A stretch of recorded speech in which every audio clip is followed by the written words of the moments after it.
Town Fitch Falcon head coach Brian Beany after a win against the Smithville Smithies, and anytime you beat anyone in that Wayne County conference, man, you can take that as a medal. It's always a tough conference too.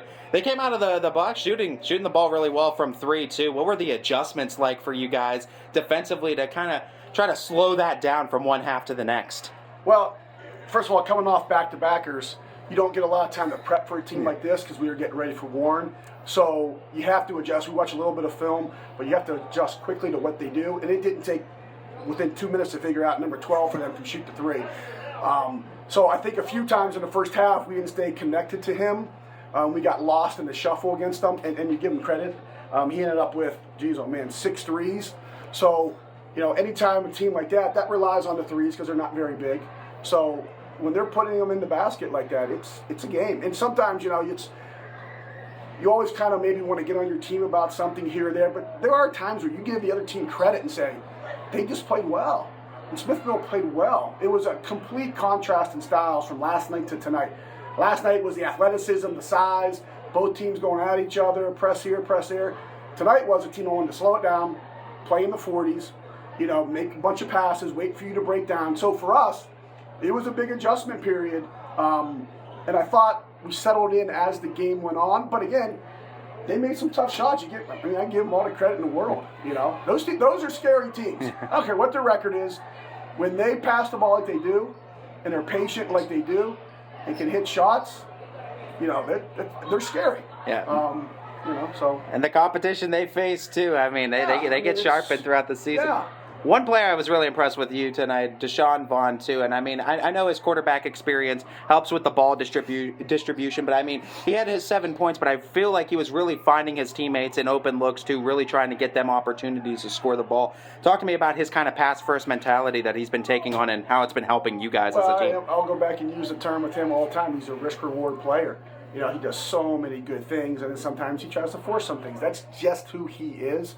But tonight I thought he made some really nice passes of our guys going to the basket, like that last pass that he had to Marcel to basically seal it out of our delay game was huge.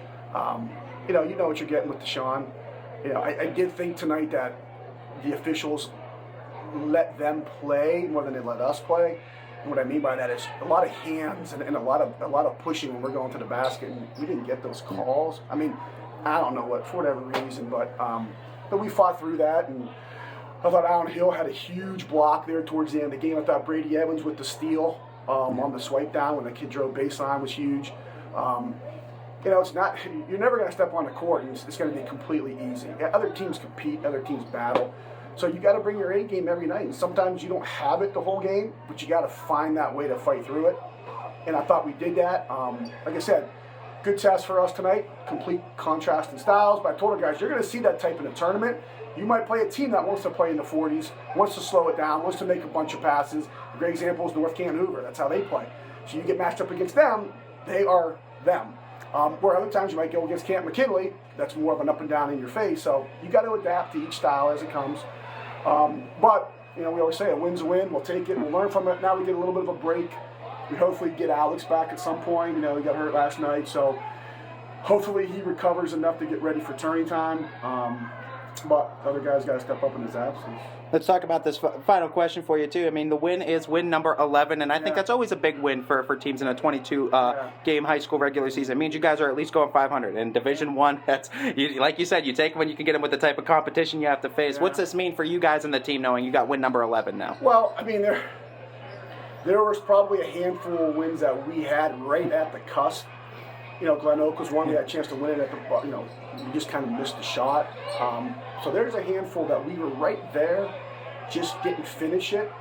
So 11 wins could be 14 wins, 15 wins, but it can also go the other way too, where, the other team just finishes on you. And so Division I, the schedule that we play, our strength of schedule is always, you look in the area, we'll have the top strength of schedule in the area. So it's, but you have to because we're Division I, and there's nowhere to hide. Yeah. And there's no sense of playing teams that aren't going to prepare you for the tournament. And we do that, and win or lose. If I wanted to win a whole ton of games, then I'd make the schedule that way. But that's not, to me personally, I don't care about that. I want to put those guys in competitions the best that we can every year and make them compete and have to go earn it. You know, I don't want anything given to them. That's for darn sure. What are some of the things you want to look to focus on in the final regular season games before tournament? I'll tell you what stinks. I hate to use the word stinks. Our free throw shooting stinks. I don't know what has happened the last couple of games. Last night at Harding we were 6 for 18, and tonight we're 5 of. What were we tonight? We were 4 of 9 tonight. Like, we're a good free throw shooting team. I don't know what it is. We practice them and stuff like that, but we need to get a lot better at that because close games, it's going to come down to free throws, So we don't want that to be an Achilles heel. At this point in the year, you just want to keep cleaning stuff up. You can put a couple new wrinkles in here or there, but, you're talking kids who've been into it now for 3 months, so you got to watch the bodies a little bit. You got to make sure that, you're not overdoing it here or there, but like I said, we still got to work a practice on getting done with the little things that need to get us over the top. And one of them is free throws. And we'll concentrate on those come Monday. Well, Coach, congratulations on the win tonight. Good luck going forward as you guys 11-8 now on the season. I appreciate that. Yeah, thanks, Ty.